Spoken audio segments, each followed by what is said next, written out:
It's Muppeturgy with a very special episode about the Joel Grey episode of The Muppet Show. Still working on that. Welcome back. I can confidently say that now, no matter what order we're releasing these in. This is probably, we think, definitely not our first episode. We're so glad you're along with us for this ride. Who are we? I'm David Levy. I'm Michal Richardson. I'm Christy Bauer. And I'm Adam Grossworth. And David just alluded to this. We are recording these in a funny order because the Muppet Show episodes were made in a very different order than they aired, and they aired in different orders in different places. So we're recording a few episodes in advance, and we don't yet know which order Disney Plus is going to use. So we're guessing. So this is our second episode, and it is, as David said, the Joel Grey episode, which is officially season 1, episode 3 of the Muppet Show. But it was the 5th to air in the US on October 18th, 1976, and the first to air in the UK on May 18th. And when it was announced that The Muppet Show was coming to Disney Plus, the various Disney and Muppet social media accounts that posted about it all used a clip of the opening from this episode where Kermit says, with our very special guest star, Joel Grey. Well, Joel Grey also was one of the celebrity guest stars who Disney enlisted to share the news that this was happening. So that may have been a part of it, was that he was available. Also that. And he also is one of the Muppet Show guest stars who is still a star. And alive. So to that end, David, why don't you tell us a bit about Joel Grey? So Joel Grey, most famous for playing the MC, the Master of Ceremonies in Cabaret, both on Broadway twice and on the screen. He won the Tony, he won the Oscar, both for playing that part. Prior to that, he was famous mostly because he had a famous dad, Mickey Katz, who was a sort of the Yiddish Weird Al. And Joel, as a young performer, would appear as part of his dad's act. He eventually became, his own actor of great renown on Broadway and on screen. And then, as history tends to repeat itself, his daughter, Jennifer Grey, became a star in her own right. You mostly know her from Dirty Dancing, I'm guessing. Other things interesting about Joel Grey, unlike the Muppets of the Valentine Show, he is actually from Cleveland. And he's still around today. He is... in New York, he's a photographer. He is a director. He directed the Yiddish production of Fiddler on the Roof that ran off Broadway a couple years ago. And he still performs. I get to see him reprise his role as George M. Cohan in a segment from George M. that they did in the Encore series a couple years ago. So that was very exciting for me and for New York. So that's Joel Grey. Why don't you get me started? All right. So for our overall impressions, I just wanted to note, because we're going to have clearly a lot to say about the various musical numbers in this episode, but I wanted to give some love to Fozzie, who has the story thread throughout this episode. He's working on this joke on any subject act, and I've got to admire his determination and his gumption. Everybody is sure that this act is going to bomb. Nobody wants to speak to him lest he tell a joke about what they say. And you got to love that he stands up to adversity. He's determined to practice his act. And by the time he gets to the stage, he manages to pull it off in spite of Statler and Waldorf throwing a joke his way, or material his way that seems impossible to make a joke out of. Fake! He's a fake! Fake, am I? Okay, that does it. Give me that word again. Amoeba! Right, amoeba. Two amoeba walk out of a bar. One amoeba says to the other, "Say, is that the sun or the moon?" And the other amoeba says, "I don't know. I don't live around here." I did it! He did it. He's okay. He certainly did. What does amoeba mean anyway? I don't know. I don't live around here either. Yeah, he did it. Even Statler and Waldorf agreed that he did it. And I just... It's a good joke. Yeah. What was that? I laughed, even though I've heard it 4 times this week. I mean, I laugh whenever I hear them yell amoeba. Even just amoeba on its own is a funny word. I wanted to also give my award for the second most of its time moment of the week to Fozzie, because when people are trying to give him the silent treatment and he's responding to their silence with jokes. No. She had yes in her eyes, but no on her face. Tell you, Fozzie. Yeah, terrific, huh? Yeah. Well, these jokes of yours are starting to bug everybody. Bug. Oh, fuck out! Bug out. What kind of joke is that? Well, that was no joke, Fozzie. That was my wife. Those jokes from Fozzie are funnier than you would expect they would be in the year 2021. They still work, and they're not as cringeworthy as you are afraid they're about to be. So, good job, Fozzie. I just want to say, too, that anyone who's had the experience of having a friend in an improv class or even being at a lesser comedian's show where they want to do crowd work knows how real this experience is that all the Muppets are having with Fozzie. He really seems like an insufferable coworker. Like as a viewer, we're rooting for him, but I'm also very much on Kermit's side. The episode pretty much opens with a scene with Fozzie and Kermit. Hiya, Kermit. Oh, hi there, Fozzie. Hey, listen, you better go get ready. Go in the dressing room and get ready, would you? Dressing room. I had a dressing room so small, all the mice were hunchbacked. Please, Fozzie, no jokes right now. I'm a tired frog. Tired frog. I knew a frog who got so tired he fell asleep during his nap. Fozzie, what is this? See, it's my new act. Yeah, see, it's jokes on any subject. You tell the subject, and the bear does the joke on it. Go ahead. Fozzie, please. Please, take my wife. I am also a very tired frog. I just relate very deeply to the backstage shenanigans. Mm-hmm. That said, I don't love this episode. I love the backstage stuff, and I love Fozzie, and I love Joel Grey. But the musical numbers are sort of all a little bit meh, and that's most of what the episode is. And we'll get into it a little bit later. But it felt a little flat to me, and it's interesting, sort of production wise. Right, they shot the 2 pilots and then went away for a few months and came back and shot this. And it's like, so this is like the first real one that they did, but it just feels very meh to me. And I'm not sure why that is, because sort of all the elements seem like they should work, but I'm not that into it. I think the balance between the offstage story and what's going on in between is always sort of the key to whether the overall feel of the episode is that it's a winner or it's middling or whatever. And in this one, the payoff for the backstage stuff in that final act is so great, but the journey to get there is a little rough. Like you said, Fozzie's kind of annoying, and I don't love the feeling of, like, I feel the same way that all the other Muppets do, where it's like, oh, maybe if we're quiet, he'll just go away. So that, I think, drags down the episode a little bit. I also noticed, or I've been trying to notice when we watch these episodes, like how far into the episode before we get to the guest star. And we get to Joel Grey about a minute sooner than we got to Juliet Prowse, but that's still like 6.5 minutes into the episode. And that just feels like a long wait for the main attraction.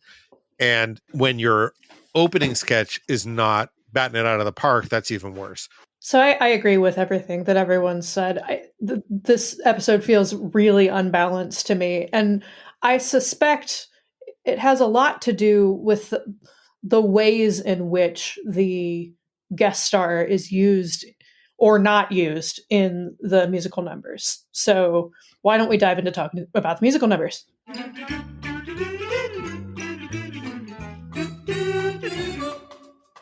So there are 4 musical numbers in this particular episode. The first one is a very strange version of Comedy Tonight, which is the opening number of the musical A Funny Thing Happened on the Way to the Forum by Stephen Sondheim from 1962. The really strange thing, well, there are a couple of really strange things about the way this is handled, but the general premise for their version of it is a bunch of monsters are ransacking a village or a town or something, kind of like Pirates of the Caribbean style.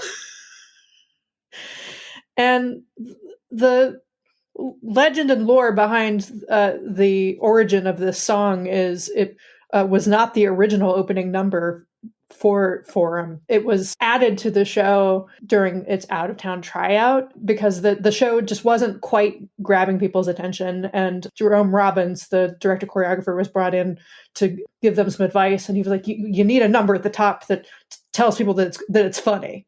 Because it's a very slapsticky, funny show. And so this is about as like on the nose as a friend of mine likes to say, it's so on the nose, it is the nose. Man, this is a nose heavy episode. It's very, baldly, you're in for something funny. And the way they handle this is not funny in the slightest, with the exception of a couple of really bizarre sight gags that are thrown in. Something that I find that the Muppet Show does a lot in interpreting popular songs is it shows a song through like a child's eye view. So a lot of times we get the extremely literal version of something that's not meant to be taken literally. So, one of the few times I laughed during this was, they say, bring on the lovers, liars, and clowns. And a group of monsters is kidnapping a clown who yells, ah!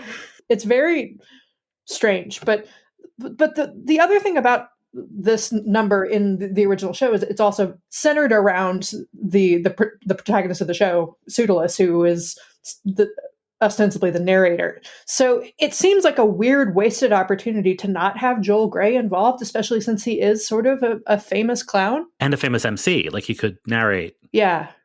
Yeah, if anybody would be the one to tell you that you're about to have a comedy tonight, it should be Joel Grey. In addition to what Chrissy mentioned about showing the songs from a child's eye view, I find the most successful songs in the Muppet Show are those where the Muppet performers have figured out their own story to tell through the song, whether that's the story that the song was originally meant to tell or not. So like in a later episode when we get I Feel the Earth Move Under My Feet and they turn it into like a kaiju monster destroying a town, that gives the song that is a pop song a narrative thrust that takes us through a story. And even though this is not a pop song, it's not a story song. And they give us a scenario, but they don't give us a story. There's no point A going to point B. And I think that's really where it sort of falls apart. Right. And I think that's also because the Muppet conception of comedy hasn't quite fully evolved yet. And they actually tell us in the Juliet Prowse episode exactly what the Muppet concept of funny is. That's one of the reasons I always thought the Muppets were weird. Why's that? They think explosions are funny. Yes. Explosions aren't funny. Although some of them are really quite droll. And like that, 20-second clip is much funnier and gets to the same point that this 3-minute song does. Yeah, the staging is more chaos tonight than comedy tonight, honestly. But another theory that I have is, so the next number that comes up is Willkommen, which is the opening number of Cabaret. And I suspect that the feeling of lopsidedness comes from the fact that we get 2 opening numbers with opening number energy in a row. Willkommen is essentially Joel Grey's signature song. And he won the Oscar for Cabaret only 4 years before this point. So that's the thing that he's known for. And so it would probably be weird for him not to do it, but it's weird for him to do it. It's weird for him to do it with Muppets. Like, I understand that the audience may not have the context, and that I certainly, watching this as a child, this would have been the first time I had ever heard this song. And it's not really about anything. It's not like they're doing Mein Herr, but though I would definitely love to see that. Please. Piggy would crush it. And this is the thing, like they often did these songs like out of context and gave them a different context. So actually, like a Muppet Mein Herr would be amazing. Like you always said that I was a rover and there's a dog or whatever. Not the point. I'm off track. But like the song's not really about anything. It's just welcoming people into a space. But knowing what I know, I cannot watch the Muppets do it without imagining them getting dragged off to a concentration camp when it's over. Yeah, it's right? Upsetting. Like even the orchestra is beautiful and it's like a band of dogs and cats and it's just weird and I don't like it at all. I found it very unsettling, especially because Droop was there, my beloved Droop. Oh, and them carting Droop off would be extra upsetting. But he'd be the first to go. He's very weak. First against the wall, Droop. There's also, again, there's no secondary story here. It's just, I'm going to stand in front of a bunch of Muppets and sing a song. And even worse, I'm going to sing a song that I usually sing as the host, but now I'm the guest. I'm not the host. So why am I welcoming you to your space when I'm the one who should be being welcomed? Which they even call attention to. Benoît conférencier. Je suis votre compère. I am your host. I am your guest. Gotcha.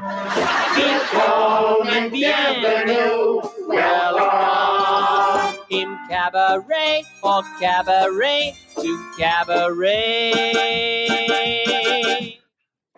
Like it's actually it's a weirdly missed opportunity to not have Kermit do it, to not have like it be some sort of duet. I don't Or know. a missed opportunity to not have the premise be Joel Grey is here and he wants to be the MC. So step aside, Kermit, and have some kind of power battle. He definitely starts out without an accent and then acquires one about 2 lines in. Like he can't actually sing it without the accent, which I just thought was funny. It was like an actor thing because he's been doing it for so long. This was one of the episodes that I watched over and over again as a kid because we had this on tape. There were definitely things about this song. I mean, certainly I had no idea what the context was. I did not know that this was from a musical. This was just the song that Joel Grey sings on the Joel Grey episode of The Muppet Show. I definitely didn't know at the time that there were different languages involved. I thought that they were all just words that I hadn't learned yet, and I kind of made up meanings to them in my head. I thought they were singing from cabaret to cabaret to cabaret. And I also didn't know, well, this I still don't understand. Is the premise the Muppets are trying to sing along and Joel Grey doesn't want them to? Or they don't want to and he's trying to get them to sing along? There is supposed to be tension there, and I don't know what the tension is.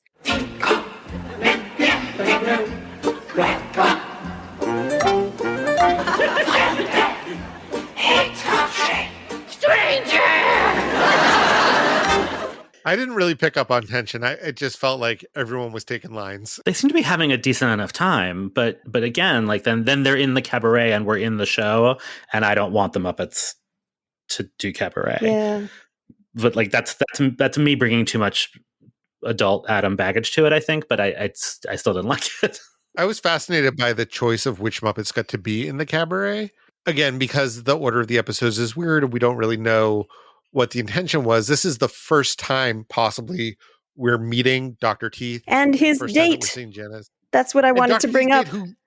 date, who looks like the Juliet Prowse Muppet that they give her at the end of the Juliet Prowse episode. No, I don't think it's the same Muppet. I mean, listen, I bet Dr. Teeth is like, if there whatever female Muppets are available, I feel like Dr. Teeth has dated all of them. I don't know how much we know about his dated personal might be a life. strong word for those In relationships. air quotes, yeah. Zoot's in there too, and you can once again, whatever order this is in, as in the Juliet Prowse episode, you can spot Dave Goelz's head in the frame. He apparently took him a while to learn how to stay off camera. I have to watch this a 4th time to find Dave Goelz's head again. I mean, this will come up more in another episode where they're featured, though it's a Juliet Prowse issue. The more human a Muppet looks, the more creepy I find them. Yes. Like not the basic anything Muppets that are like human-ish. And there's like a whole set of them that are meant to look like the main Muppeteers and like the Jug Band, and like they're sort of okay because I get what they're doing. But when they mix them in, I find it very strange. So there's like one Muppet in this scene, maybe 2, who really look like people. You mean the one who looks And like then a Jerry bunch of Nelson because it's the monsters. Jerry Nelson puppet? Yes, that one. And then the Juliet Prowse maybe one that David referred to. And then a bunch of monsters. And then the band are the sort of realistic cats and dogs. And it's just like a weird mix. And I find it sort of unsettling. Like I just like from scene to scene, I want the world to feel a little more consistent, which I know sounds absurd. Well, but I actually think it's better that it doesn't, because the whole point is that they're all these different kinds of Muppets are Muppets, right? So I guess that's true. There's no segregation in the Muppet family. Well, maybe this is, again, a cabaret problem, because which of them are going to get taken away becomes the question. This is the happy part before they've been segregated. They're just all hanging out. Yep. Anyway, Hit far field. we have another song with a foreign name. Oof. Do we ever? It didn't clip it because I never want to hear it again. Yeah. So the next song is Pahalafika, which the song is a novelty song from the 50s by Irving Taylor, who was one of the songwriters of the Christmas song "Everybody's Waiting for the Man with the Bag." That was the only thing that I saw that popped out to me as familiar. And it's a song that sort of was popularized by Soupy Sales in the mid 60s. And, Soupy Sales was a pretty regular TV fixture at this point. He was on the panel of the second iteration of What's My Line, which had just gone off the air. Yeah, this entire thing is really, really unfortunate. So Oof. It's hard to even talk about. I mean, my notes just say, Just move, yeah, just leave it yeah, and move yeah. I on. mean, listen, to its credit, I was prepared for it to be racist, and it turned out instead to be misogynist / maybe transmisogynist. So, like, Can it be both? Yeah, yes, yeah. My note said, why be Islamophobic when you can be Islamophobic and transphobic? Yeah, mine say, oh, cool, racist and gay panic. Well, I think we got it all covered. My note is the joke is she is a dude and she tricked him. That is the joke. Yep. Well, is she a dude or is she a woman with facial hair? Unclear. My read is that she's a dude and she tricked him, and that feels like the 70s take. But I suppose you could be right. She seems very proud of herself. Like, the bearded lady is a fixture of burlesque / sideshow. So, True. And it's Turkey. It's fake Turkish. It's fake Turkey. Yeah. It's rough. It's real rough. And it's also just like a really fucking predictable punchline. That's actually the worst sin from like a Muppet Show perspective. Yeah. Is that like if you're going to go to the trouble of being racist and hateful in all these other ways, like at least do something original with it. This is definitely one of the reasons why the Muppet Show has a disclaimer on Disney Plus for racial insensitivity. One thing positive I will say about this number is that, as is often the case with these sort of like hokey songs, the shtick that they do, that the background character does, in this case that the veiled character does, it is pretty funny before you get to the punchline. Like there's a part where she's like wrestling with a tree branch that gets in her way, and like I like that. That was fun. That was not justification for the whole number, but it was a good moment. Yeah, and I think that's assumed to be Frank Oz. The puppeteering looks like Frank Oz to me, and I don't know whether anybody gave him any direction or he was just like, she's got nothing to do other than prance around. I'll have her get in a fight with a plant. So I appreciate that. I just assume if it's Jim singing and someone else clowning, then someone else is probably Frank. So the episodes, and we'll explain this a couple times because we don't know what order these are dropping in, yada, yada. In the US, these were syndicated with commercials. In the UK, they aired on the BBC without commercials. So there's an extra sketch for the UK, which is generally on the DVDs, and we're assuming will be on Disney Plus. And if it's not, good for you. You don't have to watch this one. No, you do, because they switched it, right? So this was meant to be the UK sketch, and it felt like it to me. Not to say that British people are racist and homophobic, but like I'm actually surprised, Christy, to learn that it was an American writer and a Soupy Sales number, because it has that sort of British panto feel to me. Oh yeah, very musical. Yeah, and just often when you can often tell when you're watching that they're just sort of like the lesser, like the cheaper sketch where like it's just like Ralph doing a music hall number. It's they threw it together quickly, but they decided that this episode needed more music, and they swapped it with a sketch we'll talk about in a bit. So this was meant to be the British number, but it was not. And we'll talk about this, I'm sure, a little bit later. But there is a snatch of another song thing immediately following this, which is a Wayne and Wanda bit, and we'll talk about Wayne and Wanda. But the song that they sing is "Stormy Weather," which is an old Harold Arlen, Ted Koehler standard. But there was something about following the Pahalafuka with Sam the Eagle that felt really on the nose. Yeah. Because we seem to be obsessed with Cleveland a little bit. One interesting note, when I went to look to see if anyone had recorded Pachalafuka after the Muppet Show, there's a klezmer band from Cleveland called Yiddish that did a recording of Pachalafuka, but with different lyrics that make it into like more Borscht Belty Jewish humor. Whoa! So maybe we'll include that on our playlist. We love a redemption arc. So the last number is Razzle Dazzle from Chicago, which, like Willkommen, was also written by John Kander and Fred Ebb. And of all the numbers, I thought this one was the most successful by far, for a couple of reasons. One, because it has an actual story driving it. Gonzo has declared that he's about to give up show business, and Joel Grey helps rally him. Oh, that does it! I'm giving up performing!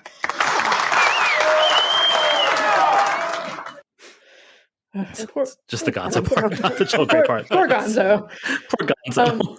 But we should note that the number that he's done that has gone over so poorly is he's like destroying a car to the tune of the Anvil Chorus, right? Yes. After which he will eat the crankcase a cappella.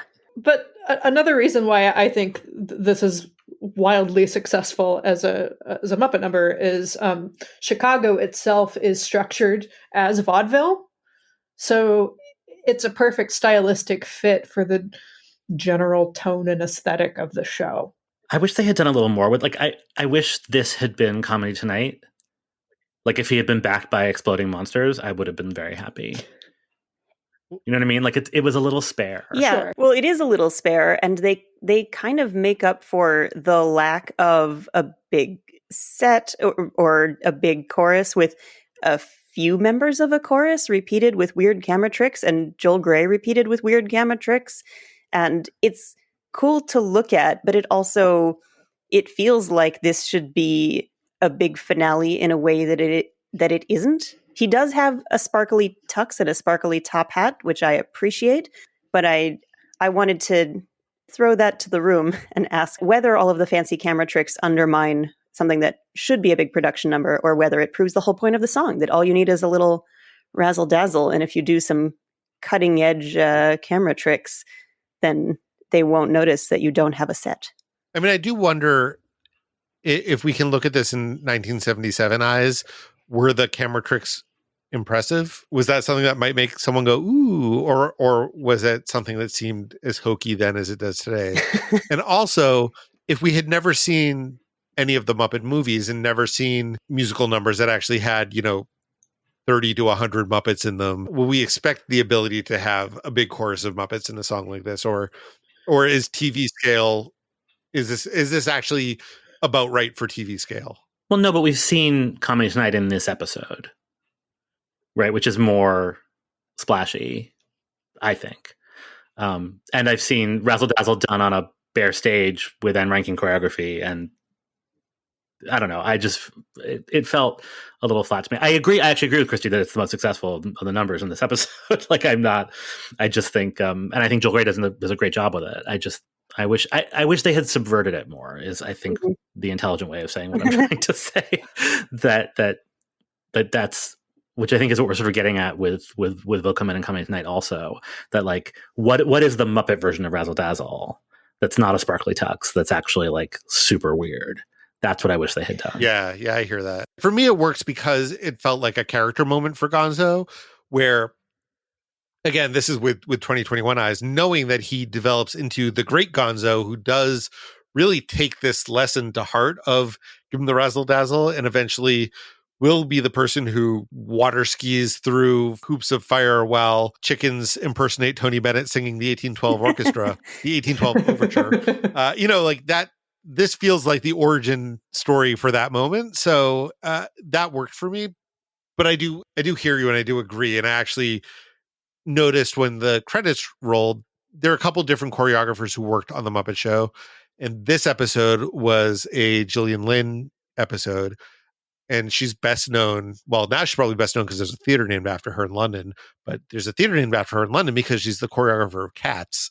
And when her credit rolled by, I actually stopped and thought, wait, was there choreography in this episode? Right. So there definitely is a little bit of a hole here. I will say that, David, your point about looking at this through 70s goggles is important, because this looks a lot like pre-MTV music videos to me. Like if you look at any of like ABBA's music videos, there's a lot of the like weird camera tricks and a lot of time spent in close up. So I think it's of its time in that way. That makes sense. And what we've been saying about this being the most successful the most successful number of everything they've given us before. And when we arrive at this one, it does make you wonder a little bit like, hey, you guys have been holding back on us, because Joel Grey could be tap dancing, or he has this beautifully expressive face when he looks right at the camera and says, everyone loves the big bamboozler. And you want more from him, but the episode is over. Ready? 3, 2, 1, fire! So oddly, in terms of canonicity, there's two big firsts in this episode, at least in terms of the production order. This is the first appearance in production of Wayne and Wanda, who I was surprised, and Sam the Eagle. I was surprised to learn that Wayne and Wanda did not make it past the first season, because they're stupid as hell, but I remember them so much, including this sketch.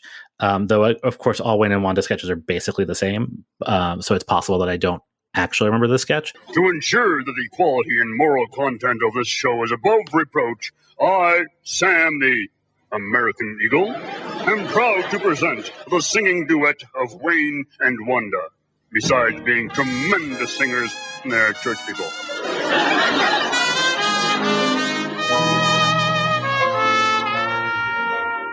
Don't know why there's no sun up in the sky, stormy weather.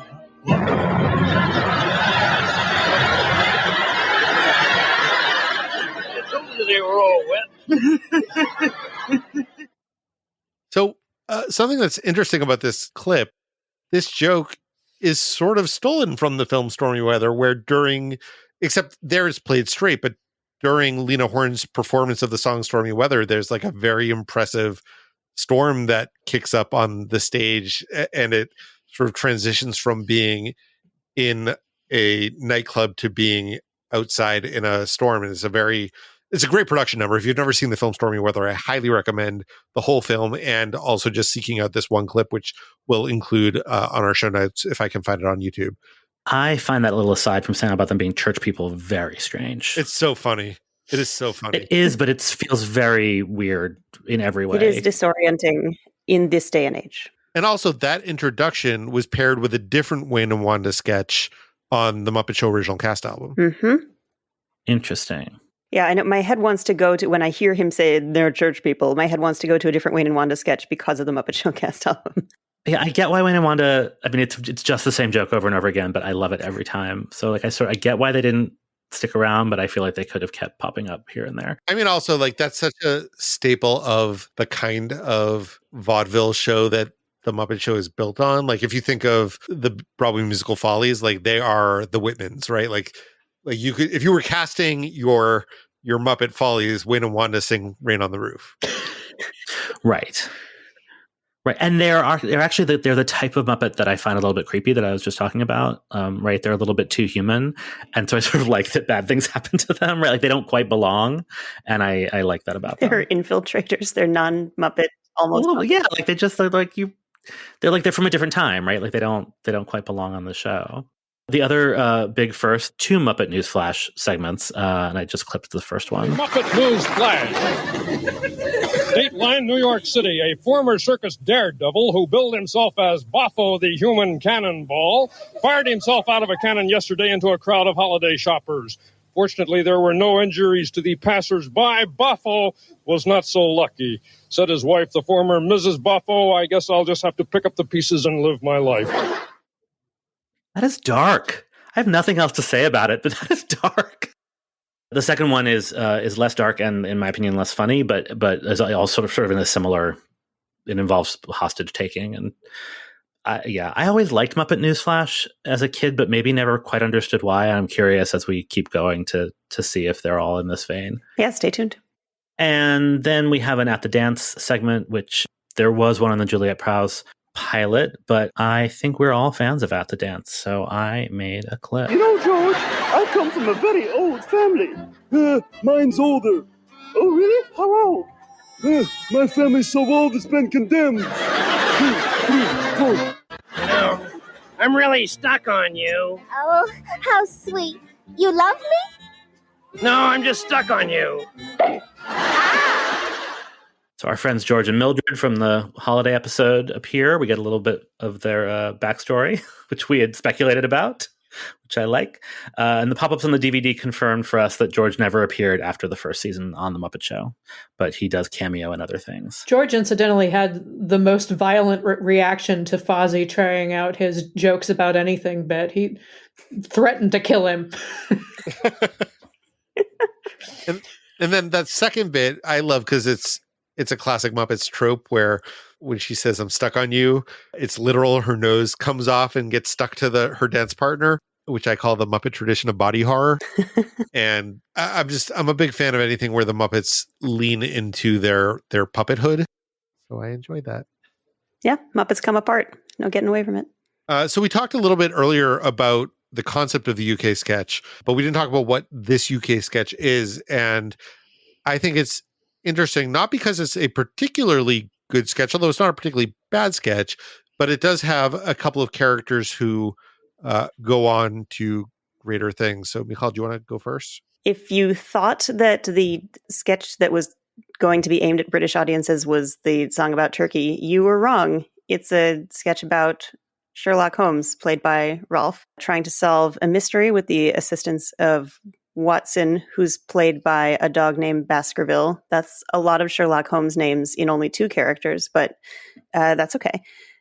They're there to prove that the butler did it. The butler here is played by a giant monster named Gorgon Heap, who, if Gorgon Heap shows up in your sketch, it's usually there to eat people until there are no more people to eat, which he proceeds to do here. If the name doesn't ring a bell, Baskerville is the little, what is he, like a dachshund? He's a little hound dog who you sometimes see with Rolf. He's got floppy ears and little kind of beady eyes, and sometimes has a little bowler hat on. And he's actually just as old as Rolf is. He premiered alongside Rolf in Purina Dog Chow commercials in 1962. And it's interesting that they, with so many of the characters where Jim was the main character, there was a Frank Oz character who was sort of the foil to them. And that was what Baskerville was designed to be for Rolf. And unlike, say, Kermit and Fozzie or Kermit and Piggy or Ernie and Bert, Baskerville never quite caught on, although he's in a lot of episodes of The Muppet Show, but often just sort of in the background. And I think he's still familiar to people today because he's featured background player a lot, but it's weird to me that he didn't really manage to develop beyond just being sort of like that other dog. He does a great tremble as he is terrified of getting eaten. He's good at that.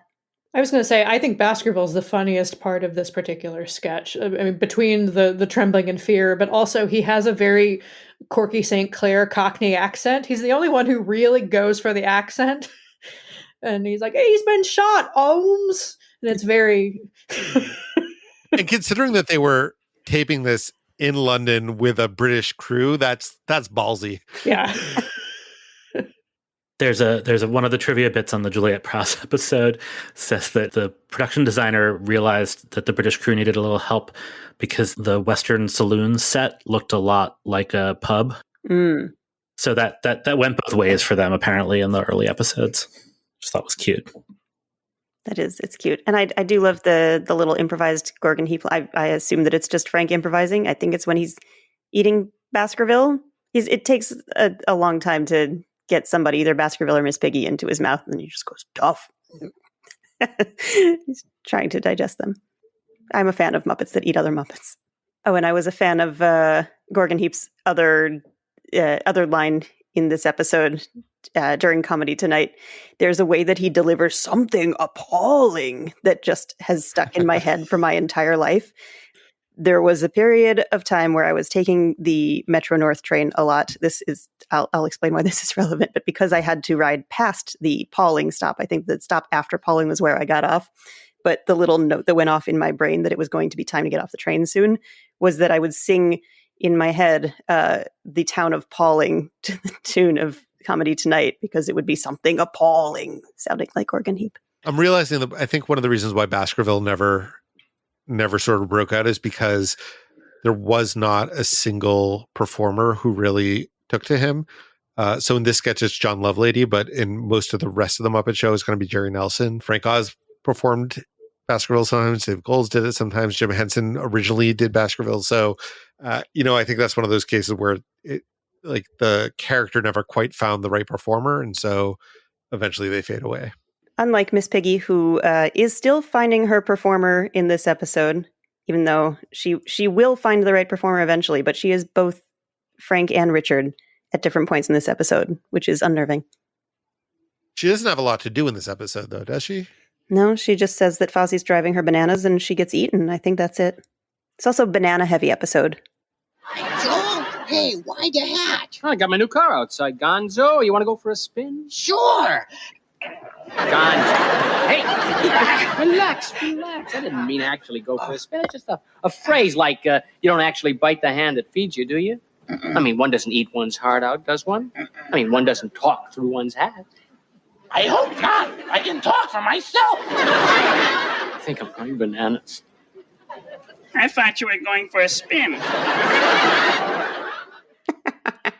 In the tradition of bringing in a Muppet just for the sake of making a joke about the thing that Muppet is, here we have a banana who thought Joel Grey just wanted to go for a spin. I love that banana. That highlights something that I think that they will get better at is the more the star interacts with the Muppets, whether he's horrified by them or disgusted by them or really into them and delighted to be there, like that's when the show shines. And maybe that's actually a little bit of what was missing from this episode. Yeah, even in the talk spot in this episode, it was such a missed opportunity where the whole joke was that Kermit had over-researched, and so he introduces Joel Grey and then there's nothing left for Joel to say, and that sort of feels like what happens with the whole episode.